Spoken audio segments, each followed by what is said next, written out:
Hi, வணக்கம். உங்கள் செல்வராணி. இன்னைக்கு நம்ம சாம்பார் எப்படி செய்கிறது? நம்ம இந்த கிச்சனில் இன்னைக்கு அமாவாசை, அதனால் சாம்பார் எப்படி மணமாக செய்கிறது அப்படிங்கிறத உங்களுக்கு நான் செய்து காட்ட போகிறேன். எல்லாருமே செய்வீங்க. எல்லார் சமையலும் ஒவ்வொரு வித்தியாசப்படும். பெரும்பாலுமே இன்னைக்கு எல்லாருமே ஹோட்டலில் சாப்பிட்றது தான் விரும்புகிறாங்க. வீட்டு சமையலை யாரும் விரும்புறதில்ல. அப்போது நம்ம வீட்டில் செய்யக்கூடியதை எல்லாரும் விரும்பி சாப்பிட்ற அளவுக்கு நாம் எப்படி ருசியாக, மணமாக, சுவையாக சமையல் அப்படிங்கிறது 5 சுவை: உப்பு, புளிப்பு, காரம், துவர்ப்பு, இனிப்பு. இந்த 5 வகையை நாம் சரியான முறையில் பயன்படுத்தினோம்னா தான் அந்த சமையல் நல்லபடியாக ருசிக்கும். சரியா?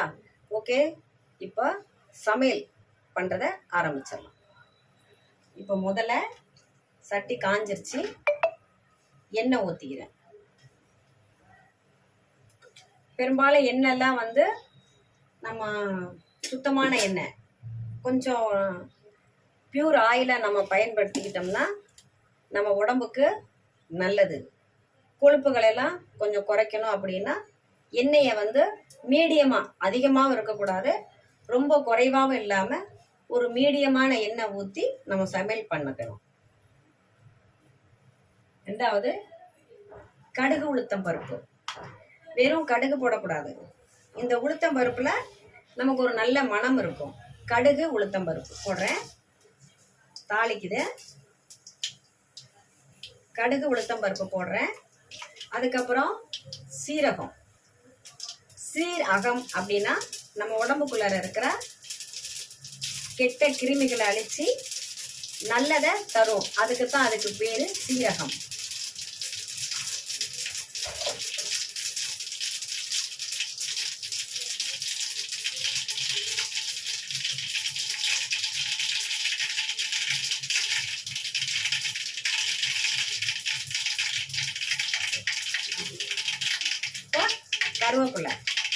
கருவேப்பிலை போட்டுக்கிட்டோம்னா மணமா இருக்கும்.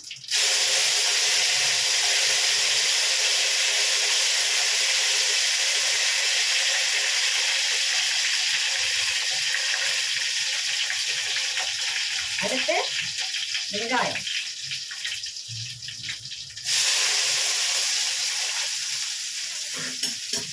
இப்போ நல்லா கிளறி விட்டுக்கலாம்.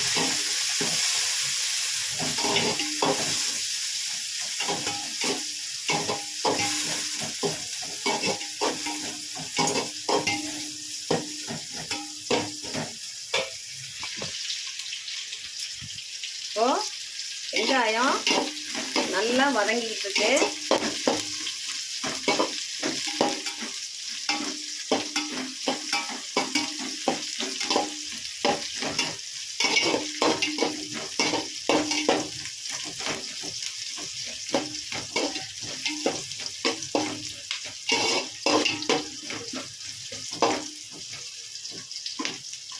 இப்போ கொஞ்சம் பெருங்காயம் போட்டுக்கலாம்.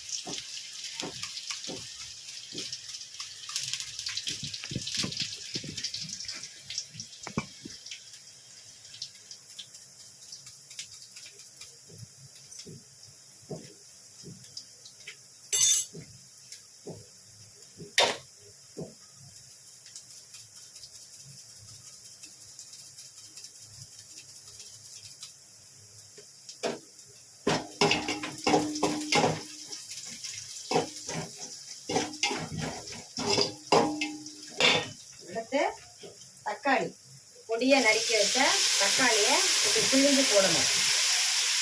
முழுசா போட்டால் வேக நேரம் ஆகும். இப்படி புளிஞ்சு கையில் புளிஞ்சு இப்படி போட்டுக்கணும். நல்லா நசுக்கி போட்டுக்கணும். சரியா? போட்டுட்டு அதை நல்லா வதக்கி விடணும்.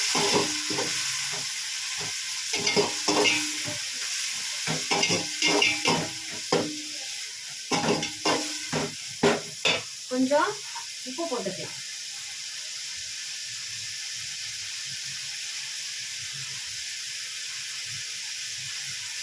ஏன்னா சீக்கிரம் வதங்கிடும். சரியா? கொஞ்சம் உப்பு போட்டுக்கலாம். இப்போ இந்த தக்காளி வேகிற வரைக்கும் நம்ம ஒரு வேலை செய்ய போகிறோம். என்னன்னா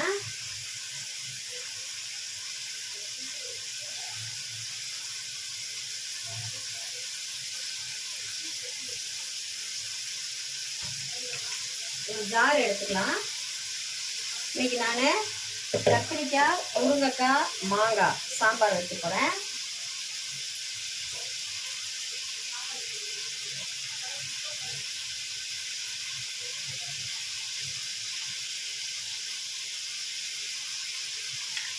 மாங்காயை வந்து பெருசாக நறுக்கி வச்சுருக்கேன். ஏன்னா சின்னதாக போட்டோம்னா குழம்போட கலந்து ரொம்ப புளிப்பு வந்துடும். அதனால் ஒரு பாதி மாங்காய் எடுத்திருக்கேன். அதை பொடிசாக கட் பண்ணுறேன். பொடிசாக ஜாரில் போடுறேன்.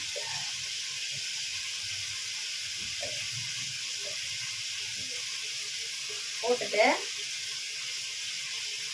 இதில் கொஞ்சம் நறுக்கி வச்ச வெங்காயம் கொஞ்சம் சேர்த்துட்டேன்.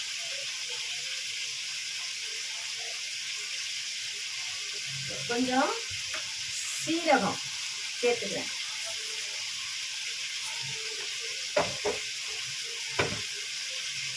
இப்போ தக்காளி நல்லா வதங்கிடுச்சு.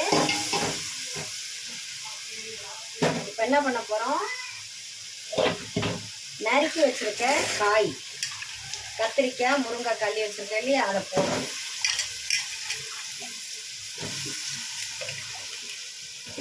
நல்லா பார்த்துக்கிறேங்க. சமையல் அப்படிங்கிறது அது ஒரு பெரிய கலை. அதில் எல்லாரும் நம்ம சமைக்கிறத சாப்பிடணும் அப்படிங்கிறது வந்து நம்மளுக்கு ஒரு மன சந்தோஷம். அந்த சந்தோஷங்கிறது நமக்கு எளிதாக கிடைக்கணும்.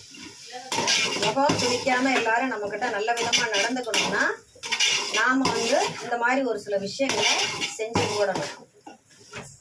யாரும் எதையும் கொண்டு வந்துட்டு எடுத்துகிட்டு போகிறது கிடையாது.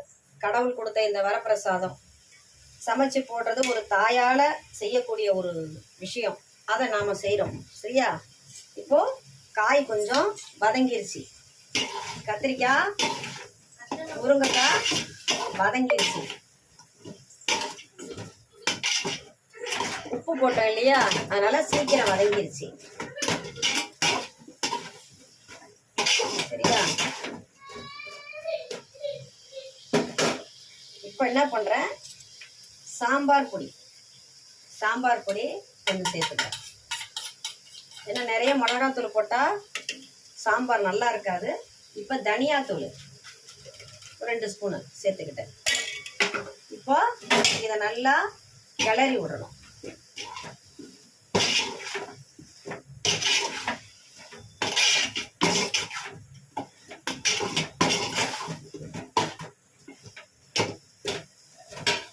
கொஞ்சம் கிளறி விட்டு கொஞ்சம் மூடி வச்சிடணும். இப்போ இந்த ஜாரில் மாங்காய், வெங்காயம், சீரகம் போட்டிருக்கேன் இல்லையா, இதை மிக்சியில் கொஞ்சம் அரைச்சிட்டு வரேன்.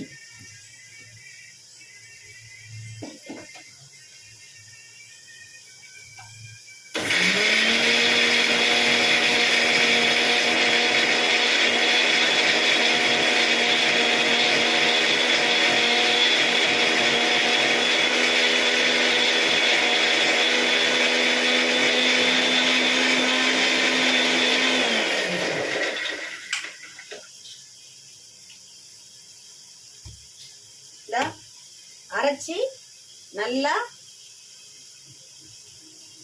ஒரு விழுது மாதிரி ஒரு பேஸ்ட் மாதிரி வந்துருச்சு. அதை இந்த கிண்ணத்துல வச்சுக்கலாம்.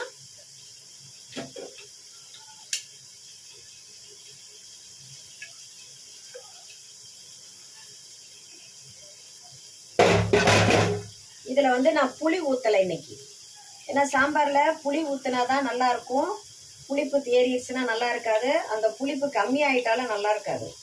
அப்ப இந்த மாங்காயை நம்ம போடும்போது அந்த புளிப்பு தன்மை, அந்த துவர்ப்பு தன்மை, இப்ப நம்ம சொன்னோம் இல்லையா, ஒரு சமையல்ல வந்து 5 வகையான ருசி இருக்கணும் அப்படின்னு சொன்னேன் இல்லையா, அதுக்காக. இப்ப மாங்காயில துவர்ப்பு இருக்கு, புளிப்பு இருக்கு, காரம் போட்டாச்சு,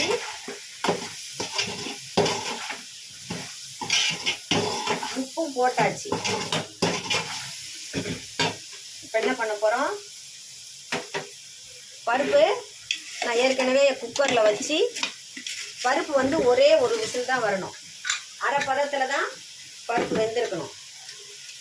ஏன்னா முழு பருப்பு வெந்துருச்சுன்னா சாம்பார் குழ குழன்னு ஆகிடும் இல்லையா, அதனால் பருப்பு வேக வச்சுருக்கேன்.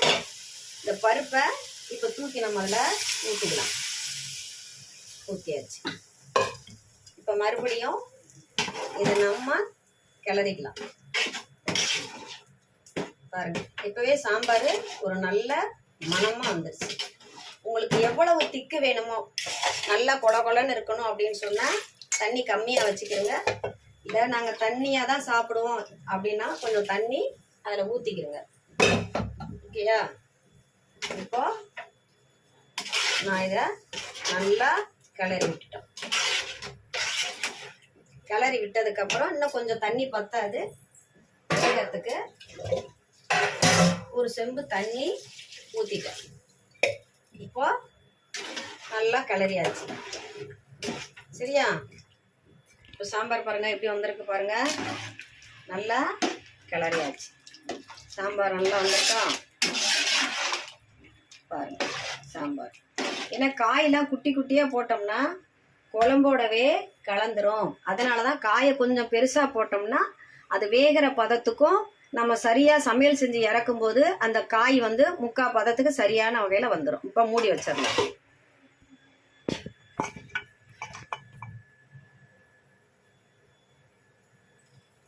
இப்போ மாங்காய் சாம்பார்னு சொன்னேன் இல்லையா, இந்த மாங்காயெல்லாம் பாருங்க பெருசு பெருசாக அறுத்து வச்சிருக்கேன். ஏன்னா குழம்புல மொத்தமாக கரைஞ்சிட்டா அது ரொம்ப ஒரு மாதிரி புளிப்பு தட்டிடும். அதனால சாம்பாரெல்லாம் எடுத்து வச்சிருக்கேன்.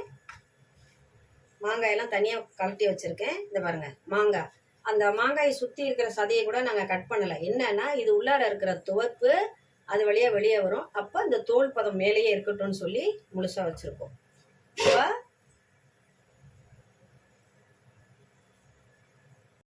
இப்போ சாம்பார் நல்லா கொதிச்சு வந்துருச்சு. நல்லா கொதிக்குது சாம்பார், நல்ல வாசமும் வந்துருச்சு. காயும் ஓரளவுக்கு பாதி அளவு வெந்துருச்சு. இப்போ என்ன பண்ணுறோன்னா இந்த மாங்காயை இப்போ தான் போடணும்.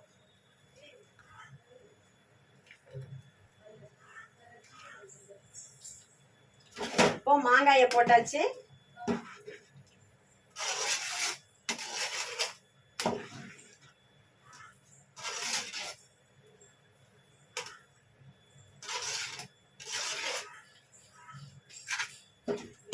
இப்போ நம்ம அரைச்சி வச்சோம் இல்லையா மாங்காய், வெங்காயம், சீரகம், அதையும் சேர்த்துடலாம்.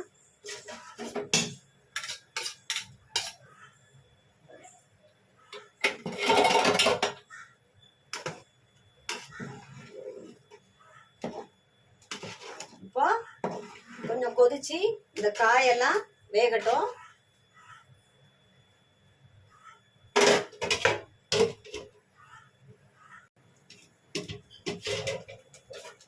சாம்பார் நல்லா கொதிக்குது, நல்ல ஒரு மணம் வருது.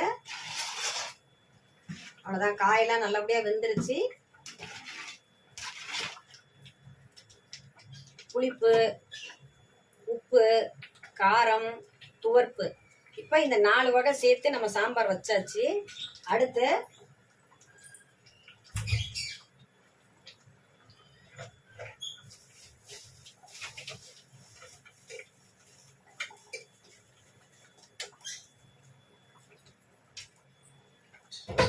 கொஞ்சம் வெல்லம், நம்ம வெல்லம், இந்த வெல்லத்தை இந்த சாம்பாரில் கொஞ்சம் அப்படி தூவிக்கலாம். அவ்வளோதான். சாம்பார் நல்லா கொதிக்குது. அவ்வளோதான். இப்போ இந்த இவ்வளோ நல்லா கொதிக்க வரும்போது நம்ம கொஞ்சம் சிம்மில் வச்சிடணும். இப்போ லேசாக கொதிக்க விடணும். அவ்வளோதான். இதுக்கு மேலே கொஞ்சம் கொத்தமல்லி இலைய தூவிட்டு இறக்க வேண்டியதுதான். கொஞ்சம் சிம்மில் கொதிக்கிட்டோம்.